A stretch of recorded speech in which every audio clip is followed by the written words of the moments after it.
Hey everybody, I'm Marlon. Welcome to the channel, Marlon's420. Hope you all had a great week. It's a bit of a Black Swan Friday event here in Birmingham. Lots of snow and ice for us. So if you're dealing with the same things, I hope you're staying dry and warm. I'm looking out the window that some of the snow is still trying to fall down. A big topic of conversation in Warhammer has always been, well, since I've started paying attention a couple years ago, has been the escalation of power in the units of soldiers, right? How many Space Marines would it take to deal with the Custodes? How many Custodes to deal with the Primarch?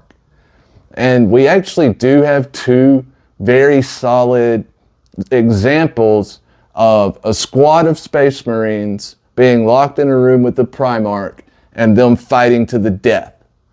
The first one was a squad of Alpha Legionnaires posing as Ultramarines with Guilliman. And the second one was a squad of Space Wolves led by Fafnir, who were sent to watch Guilliman with Conrad Curze. We're going to go over the first one with Guilliman and the Alpha Legionnaires posing as Ultramarines, because that's the first one to occur. So one of them, the leader of the group, was posing as Aenid Thiel, which is, I personally believe, one of Guilliman's favorite sons. And they come in, they're seeking an audience, and Guilliman brings them into his and Conor's throne room where they receive people and stuff like that. He's happy to see Thiel. It's been a while. They fought well together at Calth. And he's, come on in, guys, take off your helmets, let me know you. I'll get drinks in here. And at some point, very early on, right after this, he realizes something's off, right? None of them are taking their helmets off. They're acting fidgety and weird. And the Primarch sauce is just kicking in. So he asked Thiel about a sword that he lent him over Calth. And Thiel balks at the answer a bit, can't really answer it the way he should. And that is when Guilliman knows that something is very wrong. And in that moment, everybody, all shit hell breaks loose. The posing Alpha Legionnaires go for their bolters, and he flips this massive table up to sort of block them right at the same time. I don't even know if a couple of the Space Marines could have done this. And as they all start shooting, a lot of those rounds are plowing into that bookcase, right? And I had bullet points here I want to try and go over just like as a timeline real quick so we can see how this happened, because it's really interesting, especially because Guilliman is only partially armed and armored and actually isn't armed at all. He winds up having to take the weapons from the Alpha Legion imposters that he kills. So first off, as everything starts to happen, he flips his table over. He can literally see the rounds traveling through the air.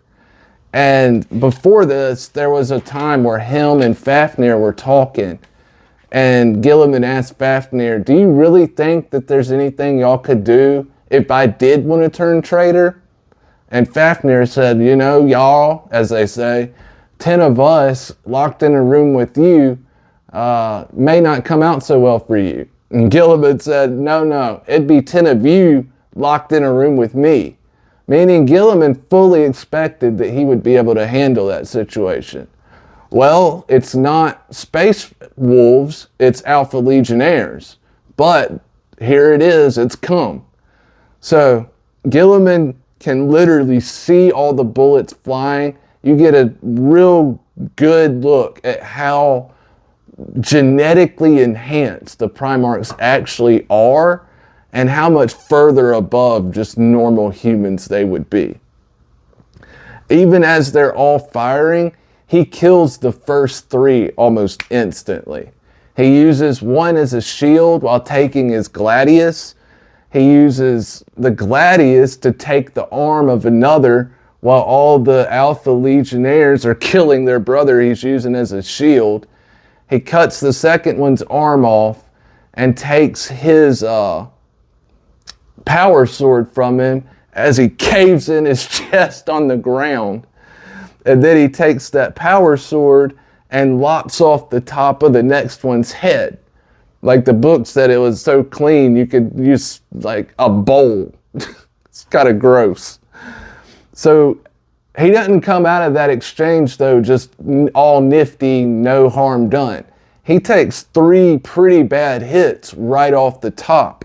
1 bolter to the shoulder, 1 to the lower back, and another to his right hip, right? And then on the next one, he gets kill number 4, and the power sword takes off the head of another. And then he takes a 5th hit to a bolter through the chest. Now these are all bolter rounds hitting him, any one of which should probably kill a space marine, and definitely a normal human. But he's taken 5 so far, and not in great places, and he's still moving. It really shows you how much damage they can actually take, right? And then kill number 5, he throws the gladius that he had through the neck of the one who just shot him in the chest. And then he takes a 6th hit to his left hip, and he kills the 6th imposter who jumped up on a desk and was going to do one of these numbers on him. And Guilliman takes his legs out from under him, and then as the dude's on the ground, he drives the power sword through the dude's chest, impaling him in the ground, right? Then he takes hit number 7. The last imposters are coming around the desk. He hears 3 of the last imposters coming at him, and they're coming at him around the desk, right? 2 from this way and 1 from this way. He gets up and he gets the next 2 kills, 1 through the head and 1 with 2 shots through the chest. And then he takes hit number 7 with the gladius through his back and up into his ribs, right? And those last 2 that he just killed were kills number 7 and 8, by the way. Then kill number 9, he turns and smashes that dude's face in that just put the gladius through his back. And that dude flies across the room, breaks his neck, and just stops moving. And then he takes hits number 8 and 9 himself. You see the equity here? For each Space Marine that he is eliminating, he's taking damage, and not small ones either. I mean, he's been hit 9 times, and in not small ways. And he has a fucking gladius sticking out of his back through his ribs. He's bad hurt. So hits 8 and 9 slam into his left shoulder, and he feels his neck snap back and his eyes go blah. He can't see or anything like that, and he's just firing blindly because he can't see. And he feels a knife against his neck, right? And imposter Thiel has a knife there, and he says, "Death to the false emperor." And Guilliman asks him, what does he say? "Let me die knowing what you are," Guilliman says. And the imposter laughs and says, "You're a killer." Now, the next line from Guilliman, I'm going to read it from the book real quick. It's the excerpt, is really good and shows you that even though Guilliman is badly injured, still a primarch. Gilliman's response to all that was, "One thing you should learn from this moment, servant of the Alpha Legion, when you have to murder a primarch and you get one at your mercy, do not waste the moment answering his questions when he still has a bolter in his hands." That's so like Guilliman, right? So Guilliman then fires literally point blank at the Thiel. The Thiel imposter is the only one left at this point, standing and actually able to fight at all. And the point blank shots from the bolter send Thiel flying across the room. Guilliman fired. Thiel was thrown away from him by the force of the point-blank shot.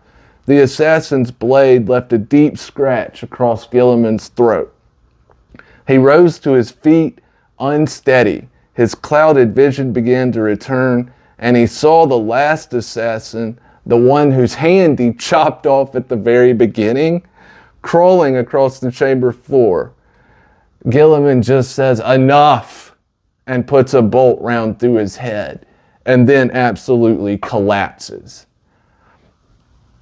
That is one of the craziest, just bam, bam, bam, because he racks up these kills so quickly, but he is taking damage with each and every one. And then after he makes that last kill, he's just like, fucking enough. Pop! Puts the last one down that's crawling around, and then he just collapses. And they're finally able to break through the door and get him medical aid, etc., etc.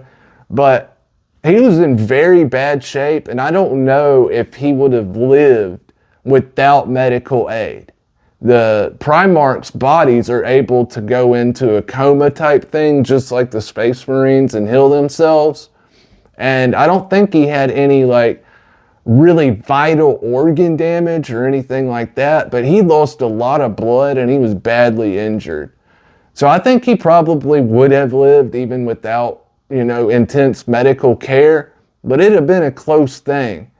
And the fact that Thiel and these imposters from the Alpha Legion were able to even get this close to Guilliman, he is super impressed by. Like it says in the excerpt in a different place, he's never had any respect for them or their tactics at all. But the fact that they were able to accomplish this and almost put him down really shows him that maybe he should have been taking them more seriously from the get-go. Anyways, those of y'all that have seen this before or read it or heard the audio book, let me know your thoughts on it. We'd love to hear what you think. Get down in the comments and let me know what you'd like to talk about next or any topics you think we should cover. I'm getting close to the very end of being done with the Horus Heresy, but I will do a few more videos on them, on the heresy that I want to and I think are important. But I'm also super excited to start getting into the proper main story in its current timeline, right? Because I haven't read any of these myself, and this is the point of these. So that's what happened when 10 Alpha Legionnaire Space Marines and Guilliman were locked in a room together, and 10 was not enough. Just wasn't. And it plays out in a very different way, but with the similar outcome with Conrad and the Space Wolves. So get down in the comments and let us know. Hit that subscribe button at the end of the video. I'd really appreciate it.